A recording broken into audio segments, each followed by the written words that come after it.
ദുരിതബാധിതർക്ക് വീടൊരുക്കാൻ biryani ചലഞ്ചുമായി DYFI. Kottayam ജില്ലയിലെ Kanjirappally block കമ്മിറ്റിയുടെ നേതൃത്വത്തിലാണ് വയനാടിന് കൈത്താങ്ങാവുന്നത്.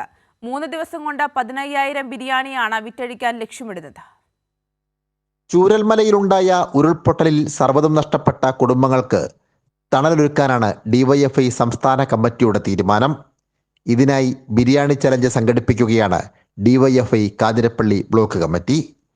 3 ദിവസം കൊണ്ട് 15,000 ബിരിയാണി വിറ്റഴിക്കാനാണ് തീരുമാനം. വയനാട് ചൂരൽമല മുണ്ടക്കൈ പ്രദേശത്ത് സംഭവിച്ചിട്ടുള്ള ദുരന്തത്തെപ്പറ്റി നമുക്കറിയാവുന്നതാണ്.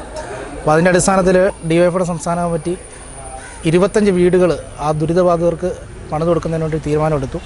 ആ പ്രവർത്തനങ്ങൾ ഏകോപിപ്പിക്കുന്നതിൻ്റെ ഭാഗമായിട്ടാണ് ഇത്തരത്തിലൊരു ക്യാമ്പയിനിലേക്ക് നമ്മൾ കാണുന്നത്. ഇപ്പോൾ 15,000 ബിരിയാണിയാണ് ഡിവൈഎഫ്ഐ കാഞ്ഞിരപ്പള്ളി ബ്ലോക്ക് കമ്മിറ്റി വെച്ച് വിതരണം ചെയ്യുന്നത്. ആക്രി ചലഞ്ചും മീൻ വിൽപ്പനയും തട്ടുകടയും ഉൾപ്പെടെ വിവിധ മേഖലാ കമ്മിറ്റികൾ കേന്ദ്രീകരിച്ച് സംഘടിപ്പിച്ചിരുന്നു. സ്ക്രാപ്പ് കളക്ഷനിലൂടെ നമ്മുടെ ഫണ്ട് കണ്ടെത്തി വയനാടിലെ ഭവനം നഷ്ടപ്പെട്ടവർക്ക് ഭവനം വെച്ച് നൽകുക എന്ന വലിയ ഉദ്യമത്തിലേക്കാണ് കടന്നിരിക്കുന്നത്.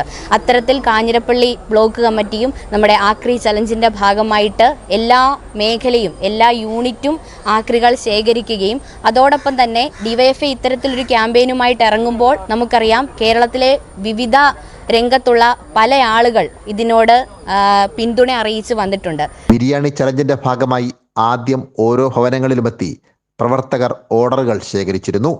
മികച്ച പിന്തുണയാണ് പരിപാടിക്ക് പൊതുജനങ്ങളിൽ നിന്നും ലഭിച്ചത്.